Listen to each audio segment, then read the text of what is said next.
नमस्कार। आप देख रहे हैं स्पेशल कवरेज न्यूज़। मैं हूं आपके साथ शिव कुमार। मेरे साथ हैं संतोष पाठक जी। स्वागत और अभिनंदन। बहुत बहुत धन्यवाद शिव जी। तमाम दर्शकों को नमस्कार। और एक वीडियो आ गया है 101 सेकंड का। इस 101 सेकंड के वीडियो ने देश की राजधानी दिल्ली और विदेश में जाके जहां से प्रधानमंत्री मोदी जी प्रवचन दे रहे हैं वहां, और नागपुर जो बीजेपी के वैचारिक संस्थान नहीं वैचारिक प्रतिष्ठान का हेडक्वार्टर है, इन सबको हिलाकर रख दिया है। क्योंकि 101 सेकंड के वीडियो ने सबके चेहरे से नकाब उतार दिया है। अगर ये नहीं बोलते हैं अगले कुछ घंटों में, तो ये मान लीजिएगा कि उस 101 सेकंड के वीडियो में कुछ ना कुछ सच्चाई है। और इस देश के लाखों युवा सड़कों पर उतर गए हैं, लेकिन एक संगठन है जिसके युवा सड़कों पर उतरे और फिर जाके घर बैठ गए। किसने डरा दिया? किसने घर बैठने को कह दिया? और उस 101 सेकंड के वीडियो में क्या है, इसको लेकर हम एक एक करके तथ्यों को दर्शकों के सामने परोसेंगे। और हमेशा की तरह शुरुआत शिव जी करेंगे अपने शानदार अंदाज में। जी शिव जी।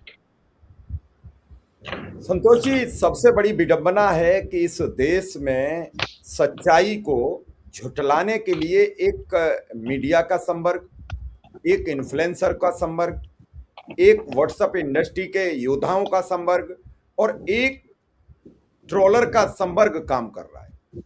इन चार संवर्गों से जब आप बचोगे तब आप अपनी बात और सच्चाई कह पाओगे। ये तो साबित हो गया प्रधानमंत्री के एक खबर को झूठी बताने के बाद कि मीडिया झूठी खबरें चला रही है। इसमें संतोष जी मेरा कोई लेना देना नहीं है, ये प्रधानमंत्री ने साबित किया है। उसके बाद बीजेपी के राष्ट्रीय अध्यक्ष एक पोस्ट डिलीट कर भाग जाते हैं। बीजेपी वो पार्टी है जिसका बताया जाता है विश्व में सबसे बड़ी पार्टी है, उसका सबसे बड़ा जनाधार है। उस पार्टी का राष्ट्रीय अध्यक्ष एक फोटो और एक पोस्ट डिलीट करके भाग जाता है, पेपर आउट हो जाता है। चार गोदें आज सूनी हो जाती हैं, बच्चे जान दे देते हैं।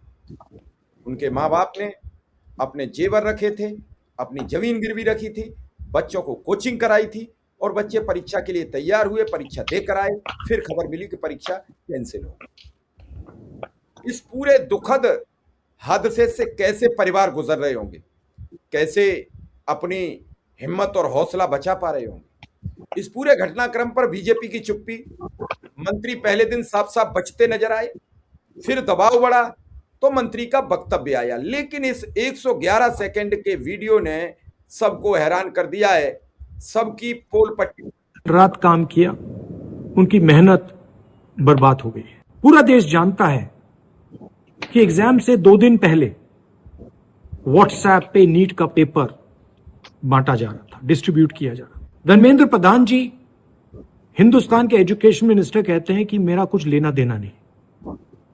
कमेटी ने रिकमेंडेशन किया था, उसको उन्होंने डस्टबिन में फेंका, कहा कि ऑपोजिशन के लोग कमेटी में बैठे हैं, इसका कोई मतलब नहीं है, कोई जरूरत नहीं है। सच्चाई है कि आपने हिंदुस्तान का जो कोर है, जो सेंटर है, उसको डैमेज किया है।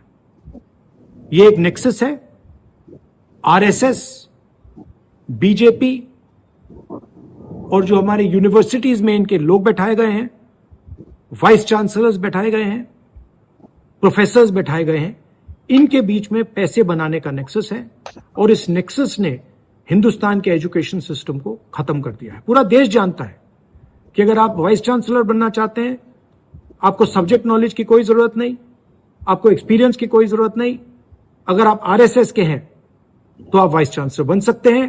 अगर आपकी विचारधारा आरएसएस की नहीं है, आप वाइस चांसलर नहीं बन सकते हैं। यही है कारण कि इस देश में 80 बार पेपर लीक हुआ है और 2 करोड़ युवाओं का भविष्य बर्बाद हुआ है। प्रधानमंत्री को इमीडिएट ऑर्डर देना चाहिए कि धर्मेंद्र प्रधान जी को इस्तीफा दें, उनको सैक किया जाए और जो गिल्टी लोग हैं उनको पकड़ के जेल में डाला जाए।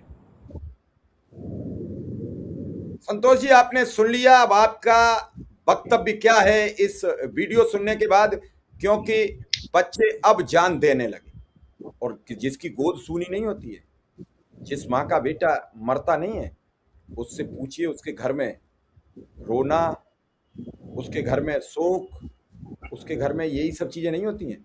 उसके आंगन की किलकारी खत्म हो जाती है, उसके आंगन की गूंज खत्म हो जाती है। उसके आंगन में अब कोई खेलेगा नहीं, उसके आंगन में अब कोई घूमेगा नहीं, कोई पूछेगा नहीं, माँ मैं पेपर दे के आया हूँ और आपका बेटा परीक्षा पास करेगा और एक दिन डॉक्टर बनेगा। इतना ही कहूंगा शिव जी कि काश नरेंद्र मोदी इस दुख को समझ पाते। देश में नीट का पेपर लीक, लाखों युवाओं का सपना टूटा और मोदी जी विदेश यात्रा पर निकल गए हैं और वहां जाके जिस तरह के प्रवचन वो देते हैं उस तरह के प्रवचन वो दे रहे हैं और बड़े फिल्मी स्टाइल में, शाहरुख खान वाले स्टाइल में गले भी मिल रहे हैं राष्ट्राध्यक्ष के साथ। पता नहीं उनकी सोच और समझ क्या कहती है। लेकिन शुरुआत उस खबर से जिसको प्रधानमंत्री ने गलत बताया।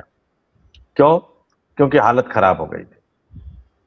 अंबानी साहब का चैनल है, लेकिन अंबानी साहब ने वो चैनल खरीदा था रामोजी राव साहब से। ईटीवी हुआ करता था जिसमें मैंने भी काम किया है, और ईटीवी का तमाम हिंदी चैनल और रीजनल चैनल, ईटीवी के गुजराती चैनल से भी मोदी जी बहुत खुश नहीं रहा करते थे, क्योंकि सवाल पूछते थे हम, और सवाल सुनना उनकी आदत कभी रही नहीं है।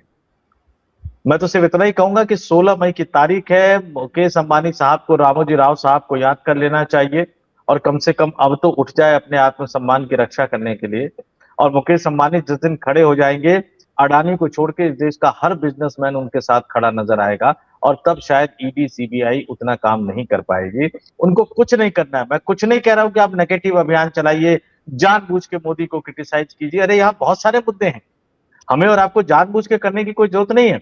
आज 16 मई की तारीख है, मोदी जी पहली बार प्रधानमंत्री बने थे। सिर्फ 2014 के लोकसभा चुनाव का भारतीय जनता पार्टी का संकल्प पत्र उठा लीजिए, अपने चैनल के सीईओ और एडिटर इन चीफ को कहिए कि एक एक सुरक्षा नीति, आर्थिक नीति, एक एक उनके चैप्टर पे एक एक आधे आधे घंटे का बुलेटिन बना ले। सिर्फ 6-7 बुलेटिन बनाइए और 2 या 3 रन डाउन चलाइए। पूरा का पूरा प्रधानमंत्री कार्यालय इधर उधर भागता हुआ नजर आएगा, और सूचना एवं प्रसारण मंत्री की हालत तो क्या होगी पूछिए नहीं। अब आते हैं दूसरे सवाल पे। 2014 में सरकार बनी थी, 2014 में सरकार बनी, पहली शिक्षा मंत्री, उस समय शिक्षा मंत्रालय नहीं था, मानव संसाधन विकास मंत्रालय था, स्मृति ईरानी। क्यों हटाया गया स्मृति ईरानी को शिक्षा मंत्रालय से सिर्फ 2 साल के अंदर? क्योंकि आरएसएस की बहुत ज्यादा शिकायतें थी कि सुन नहीं रही हैं, मान नहीं रही हैं, हमारी बातें नहीं सुन रही हैं। कुछ समय के लिए प्रकाश जावड़ेकर आए, वो भी लोकसभा चुनाव तक रहे, उसके बाद उनकी भी विदाई हो गई। फिर एक बहुत महान शख्सियत आए 2019 में लोकसभा चुनाव के बाद, रमेश पोखरियाल निशंक, और धीरे धीरे उसके बाद एचआरडी मंत्रालय का नाम बदला, शिक्षा मंत्रालय, एजुकेशन मिनिस्ट्री शिक्षा मंत्रालय कर दिया। अब धर्मेंद्र प्रधान है, टिके हुए हैं लगातार। और दोनों मंत्रालय देखिए, पहले वो पेट्रोलियम मंत्री थे, जहां जितना खेल हो सकता था हो गया, और उसके बाद शिक्षा मंत्रालय में आ गए। आज इस 101 सेकंड के वीडियो ने इस बीमारी की जड़ को पकड़ लिया है, जो राहुल गांधी ने कहा बीजेपी और आरएसएस का नेक्सस। इस विश्वविद्यालयों, इस देश के विश्वविद्यालयों, इस देश के कॉलेजों में जिस तरह का एक नेक्सस पैदा हो गया है, अब वक्त आ गया है कि उस नेक्सस से सवाल पूछा जाए, मोहन भागवत से सवाल पूछा जाए कि आरएसएस के तमाम नेता कार्यकर्ता पता नहीं कहां कहां से सिफारिश लगाकर अलग अलग शिक्षण संस्थानों में है, और उसमें से अगर कुछ करप्ट निकल जाते हैं तो क्या मोहन भागवत साहब की जिम्मेदारी है या नहीं है? राहुल गांधी कह रहे हैं 80 पेपर लीक हुए हैं, ये सच है या गलत है? कोई सरकार बताएगी? राहुल गांधी कह रहे करोड़ों छात्रों का भविष्य खतरे में आ गया है। बिल्कुल भविष्य खतरे में आ गया है, ये सच है या गलत है, ये सरकार बताएगी। और सबसे बड़ी बात है, जिम्मेदारी तय होगी कि नहीं होगी? मान लिया महामानव की जिम्मेदारी तय नहीं होगी, वो तो अवतरित है ना, वो जन्म तो लिए नहीं है शिव जी। बिल्कुल। लेकिन क्या उनके मिनिस्ट्री में सब महामानव हो गए क्या? पुरी का इस्तीफा आप ले नहीं पा रहे हो। धर्मेंद्र प्रधान एक दिन मीडिया के माइकों को धकियाते नजर आते हैं, दूसरे दिन मीडिया को संदेश देते हुए नजर आते हैं कि मीडिया को समझदारी से काम लेना चाहिए, सारे काम मीडिया ही कर ले, बस वो सरकारी गाड़ी में सुप्रीम कोर्ट के चीफ जस्टिस कह रहे हैं कि मीडिया ने हमारा बयान गड़बड़ी से चला दिया है। तो हाँ, वो कह रहे हैं कि गलत परिप्रेक्ष्य में चला दिया है। तो सुप्रीम कोर्ट के जज साहब को तो विथ ड्यू रिस्पेक्ट इतना ही कहूंगा कि हमने तो सुना था शिव जी कानून के हाथ लंबे होते हैं, लेकिन पिछले कुछ सालों से तो मैं ये देख रहा हूं कि कानून की जुबान लंबी हो गई। वो कह रहे हैं कि मैंने मौखिक टिप्पणी करी थी। अरे जज मौखिक टिप्पणी करेंगे कि ऑर्डर देंगे शिव जी? ये कौन सी बीमारी उनको लग गई है मौखिक टिप्पणी करने वाली? एक भी जीवित व्यक्ति उठा के लिया, हम पूरी एसआईआर को रद्द कर देंगे। किया रद्द उन्होंने एसआईआर को? उन्होंने कल पूछा कि चुनाव आयुक्त की नियुक्ति ही अवैध है, नेता प्रतिपक्ष की जब बात ही नहीं सुनी जा रही है तो ये ऐसी प्रक्रिया को क्यों आप कर रहे हो? तो क्या ये आर्डर में आएगा कि ये भी टिप्पणी थी? मैं थोड़ा समझने का प्रयास कर रहा हूं। नहीं, वही तो मैं बता रहा हूं, जो ये मौखिक टिप्पणी करते हैं अगर वो ऑर्डर में आ जाए तो इस देश की कानून व्यवस्था के प्रति हमारा सम्मान बढ़ जाएगा। आपने क्या कहा था? एक भी जीवित व्यक्ति लिया हो जिसको एसआईआर में मृत बता दिया गया हो, पूरा का पूरा हम एसआईआर रद्द कर देंगे। कर पाए आप? नहीं कर पाए। आपने पश्चिम बंगाल में लाखों लोगों को ट्रिब्यूनल के हवाले कर दिया, उसमें से लाखों तो छोड़ दीजिए, हजारों तो छोड़ दीजिए, एक भी वैलिड वोटर था उस पाप का भागीदार, लोकतंत्र के नाम पर धब्बा लगाने के भागीदार, ये हमारी न्यायपालिका है। कैश कांड वाले जज साहब का क्या हुआ? हिंदू मुसलमान की बात करने वाले जज साहब का क्या हुआ? राहुल गांधी की दोहरी नागरिकता के मसले पर जिस याचिकाकर्ता पर जज साहब ने बिना कोई नोटिस जारी किए सीधे ही एफआईआर करने के आदेश दे दिए, बाद में वो जज साहब अपने निर्णय से पलटे तो फिर याचिकाकर्ता ने क्या आरोप लगाया? ये सब खुला खेल फर्रुखाबादी हो रहा है। लाज शर्म हया सब भूल चुके हैं, और जब आप फंस जाते हैं तो मीडिया तो बड़ा आसान सा ठिकाना है। मीडिया का कोई माई बाप तो है नहीं, तो मीडिया, अब मैं फिर कह रहा हूं, अगर मुकेश अंबानी साहब थोड़ी सी हिम्मत कर ले, रामोजी राव साहब को याद कर ले, तो इस देश की तस्वीर बदल सकती है। देश की तस्वीर को बदलना भी चाहिए, कहीं ना कहीं कुछ ना कुछ तो रुकावट होगी। लेकिन अब जरा इस पे आते हैं, ये सवाल मैं क्यों पूछ रहा हूं? देखिए, नीट वाले मामले में एक व्यक्ति गिरफ्तार हुआ, रिटायर्ड प्रोफेसर, पता लगा वो क्वेश्चन पेपर सेट कर रहा था। आज एक महिला गिरफ्तार हुई, पता लगा कि वो भी एनटीए की पेपर सेटिंग कमेटी का हिस्सा। बड़े गजब नगीने नगीने ढूंढ के ला रहे हैं ये लोग। ये नगीने ढूंढने में एक तो मोदी जी माहिर है, शानदार मंत्री उठा के लेके आते हैं, और ये नगीने ढूंढने में दूसरा एनटीए माहिर हो गया है। कैसे गजब गजब से नमूने। जो क्वेश्चन पेपर बना रहा है वो लीक कर रहा है, जो क्वेश्चन पेपर की कमेटी का हिस्सा है वो पेपर लीक कर रहा है, और हर व्यक्ति को गिरफ्तार करने के बाद मास्टरमाइंड बताया जा रहा है। ये 7 8 9 छोटे छोटे आदमी आपको मास्टरमाइंड लगते हैं क्या शिव जी? वो बड़ी मछली कहाँ है? बल्कि मैं तो कहूंगा वो मगरमच्छ कहाँ है?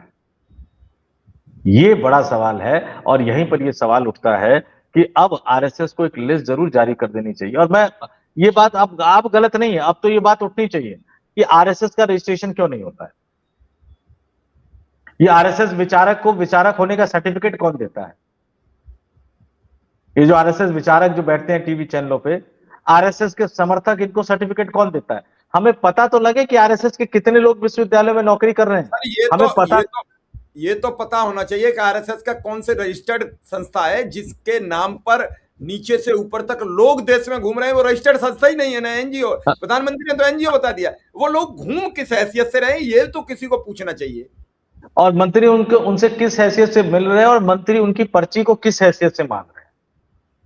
और बहुत दूर जाने की जरूरत नहीं है, मैं तो देखता हूं मंत्रालयों में ऐसे अलग अलग से चेहरे घूमने लगते हैं जो संस्कृति और शिक्षा की बात करते हैं। अगर ये नीट पेपर तरह की चीजें आप करते रहे तो लानत है आपके रवैये पर, और लानत है आपकी सोच पर और समझ पर। अगर इस मामले में भी आप सरकार पर कार्रवाई करने का दबाव नहीं डाल पाते हो, शिक्षा मंत्री को घर नहीं बिठा पाते हो, आपकी चुप्पी पर सवाल उठेंगे।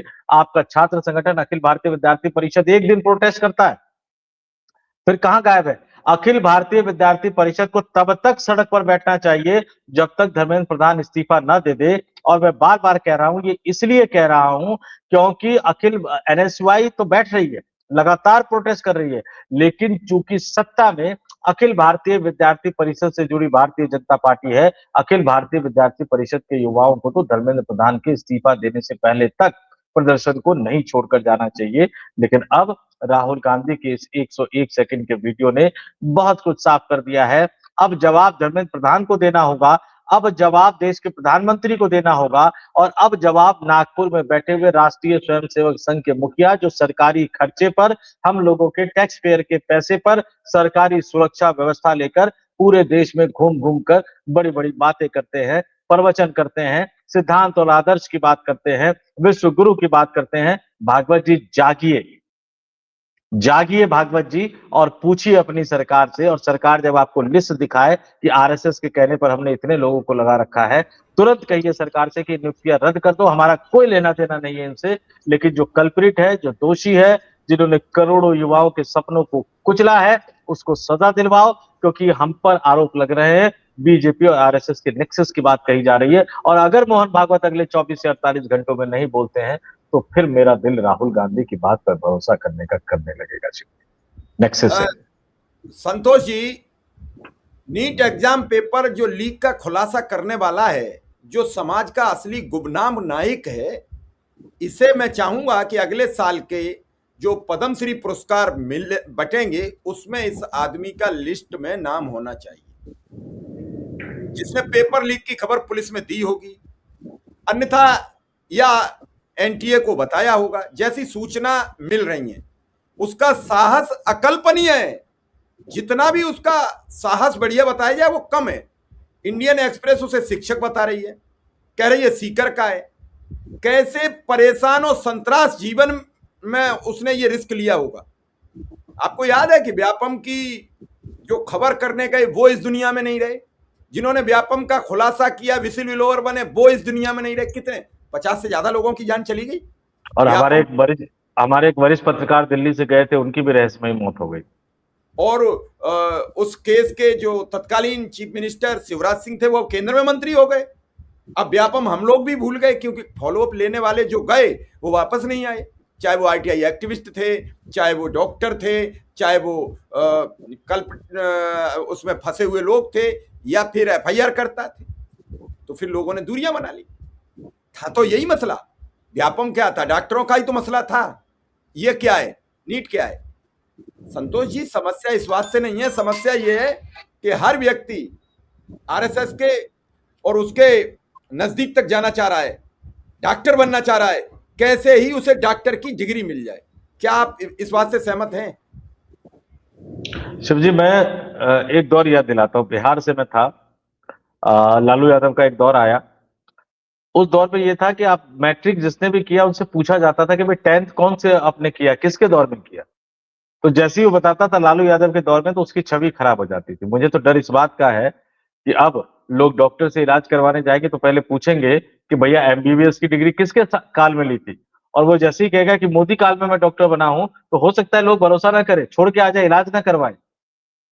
क्योंकि यहाँ तो पता लग रहा है कि जिसके नीट में 550-600 नंबर आ रहे हैं, उसके 12th में 150 नंबर भी नहीं आए थे। तो वो कैसा डॉक्टर होगा, कैसा इलाज कराएगा। अच्छा, एक बात और अब मुझे समझ में आ रहा है कि जो नीट पीजी होता है, पहले आप नीट करते हो, एमबीबीएस हो जाते हो, फिर आपको स्पेशलाइजेशन करना होता है। उसमें पता लगा 0 नंबर वाले, 1 नंबर वालों का भी एडमिशन हो रहा है अलग अलग कोटे से। खैर उस पर हम सवाल उठाएंगे तो तुरंत लोग हमारी जाति पे आ जाएंगे। लेकिन अब पता लगा 12th में 150 नंबर, नीट में 550-600 नंबर, क्योंकि क्वेश्चन पेपर मिल गया है। फिर नीट पीजी में शायद क्वेश्चन पेपर मिलता नहीं होगा, उतना बड़ा तामझाम होता नहीं होगा, तो फिर आप 0, 1, 2 नंबर पे पहुंच जाते हो। लेकिन अब इस देश की मेडिकल फर्टिलिटी को, डॉक्टर की बिरादरी को भी सामने आना पड़ेगा, क्योंकि अब ये उनकी साख का सवाल है। आज से 10 साल बाद लोग पूछेंगे कि कब आपने नीट किया था, वो बोलेगा 2021, 22, 23, 24, 25, 26, ये 7-8 साल का नाम लेगा। लोग उठ के चले जाएंगे कि नहीं भैया तुमसे इलाज नहीं करवाना है। ये एक नया दौर आ जाएगा। लेकिन आज मैं राहुल गांधी से कहूंगा कि इस लड़ाई को बंद मत कीजिए। आप थोड़ी सी कोशिश करेंगे, आपके पास लिस्ट आ जाएगी। मैं जानता हूं वो लिस्ट बहुत बड़ी है, लेकिन आपके पास लिस्ट आ जाएगी कि कहां कहां किस किस विश्वविद्यालय में आरएसएस से जुड़े लोग हैं। मैं फिर कह रहा हूं, आरएसएस से जुड़ा होना कोई अपराध नहीं है, आरएसएस के लिए नाम काम करना कोई अपराध नहीं है। लेकिन अगर गलती होती है तो आरएसएस उस पर बयान तो दे, आरएसएस उसकी जिम्मेदारी तो ले। और कम से कम अब ये वक्त आ गया है कि चलिए, कांग्रेस के दौर में आपको डर लगता था कि बैन लग जाएगा, अब तो आपकी सरकार है, विश्व गुरु बना ही दिया है आपने भारत को, तो कम से कम अब तो जाके रजिस्ट्रेशन करवा लीजिए महाराज। कम से पता तो लगे कि आरएसएस का रजिस्ट्रेशन नंबर कितना है, आरएसएस के कार्यकर्ता कितने हैं, नेता कितने हैं। पदाधिकारी तो पता है, सर संचालक ये है, नंबर 2 के ये है, सह सर कार्रवाई ये है, मीडिया विभाग ये देखते हैं, पीआर विभाग ये देखते हैं, संपर्क विभाग ये देखते हैं, विश्व हिंदू परिषद को ये देखते हैं, वनवासी कल्याण आश्रम को ये देखते हैं, शिक्षा वाले विभाग को ये देखते हैं, स्वदेशी जागरण मंच को ये देखते हैं, किसान संघ को ये देखते हैं, मजदूर संघ को ये देखते हैं। ये तमाम पदाधिकारी तो है। हमें इतना तो बता दो कि इस देश में राष्ट्रीय स्वयंसेवक संघ से जुड़े लोग कौन कौन हैं, कितने लोग हैं। कम से कम इस देश के सामने तस्वीर को साफ कर दो। कब तक इस देश की जनता को आप अंधेरे में रखेंगे? राहुल गांधी से इतना ही कहूंगा, 101 सेकंड का वीडियो शानदार है, लेकिन इस लड़ाई को बंद मत कीजिए, थोड़ा सा इस लड़ाई को आगे बढ़ाइए। शायद इसके अंदर जो मिलेगा ना, सिर्फ बहुत गंदगी मिलेगी, बहुत गंदगी मिलेगी। चलिए संतोष जी, बड़ी जिम्मेदारी से आपने कई बातें जनता के समक्ष रखी हैं। और जनता को समझना चाहिए और विचार भी करना चाहिए। बच्चे तो सबके बच्चे होते हैं और बच्चे सबके खुश रहें, बच्चे सबके आगे बढ़े, बच्चे सब परीक्षाओं में पास हो, यही हमारी और आपकी तरफ से शुभकामनाएं। बच्चे सबके स्वस्थ और मस्त भी रहें। आपने समय दिया इसके लिए आपका बहुत बहुत आभार, बहुत बहुत धन्यवाद। धन्यवाद।